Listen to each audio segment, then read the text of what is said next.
Hello everyone. Today we start with the chapter of revenue. We have completed the chapter on costs.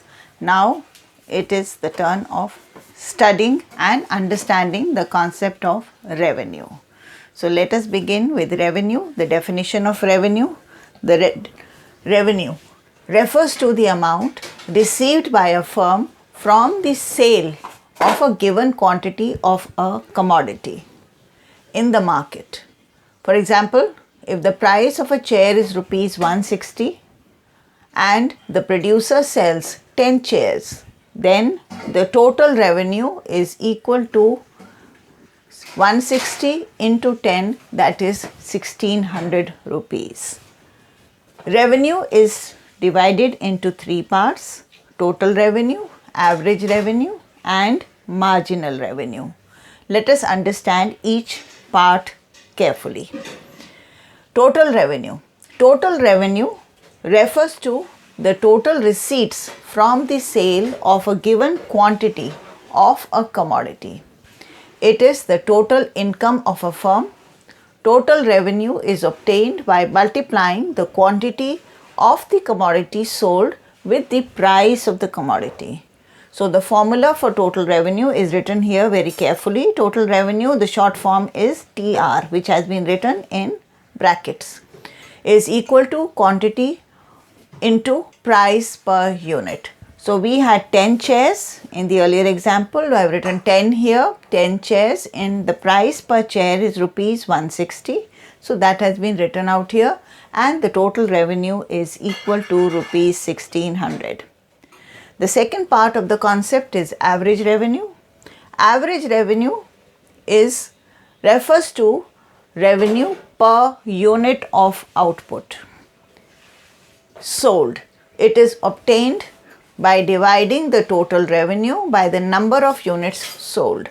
So average revenue is equal to total revenue divided by units sold or quantity.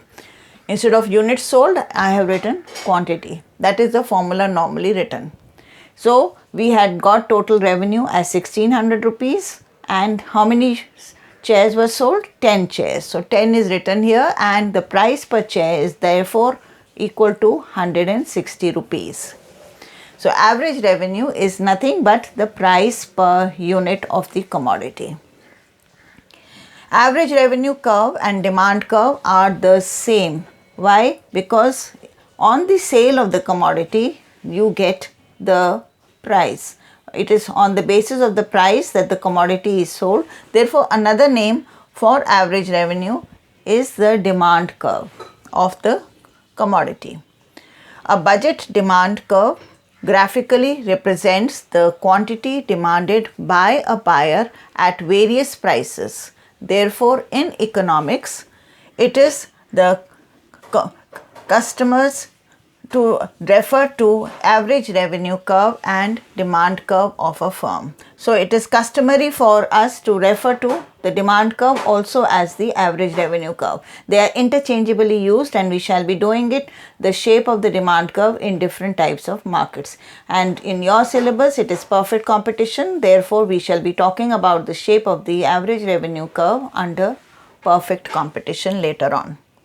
Then the third concept of revenue, the third part of revenue is marginal revenue. Now what is the definition of marginal revenue? In short, marginal revenue is written as capital M and R. That is what I have written it here. Marginal revenue is the additional revenue generated from the sale of an additional unit of output. It is the change in total revenue from the sale of one more unit of the commodity. Here the stress is on every additional unit sold. So marginal revenue is the money received by the producer, by the seller, when he sells an additional unit of the commodity. That is marginal revenue. The formula is marginal revenue of the nth unit. That is the extra unit sold, that is called as N. We refer to it in the formula as N.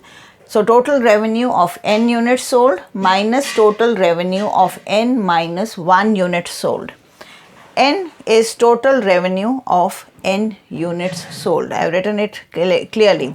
For example, if total revenue of 10 chairs is rupees 1600 and total revenue from the sale of 11 chairs is rupees 1760 rupees. The marginal revenue on the sale of the 11th chair is 1760 minus 1600, which is equal to 160. So whatever is the money sold or received on the sale of the additional unit is marginal revenue. I'll continue with this. Kindly subscribe to my channel and enjoy studying.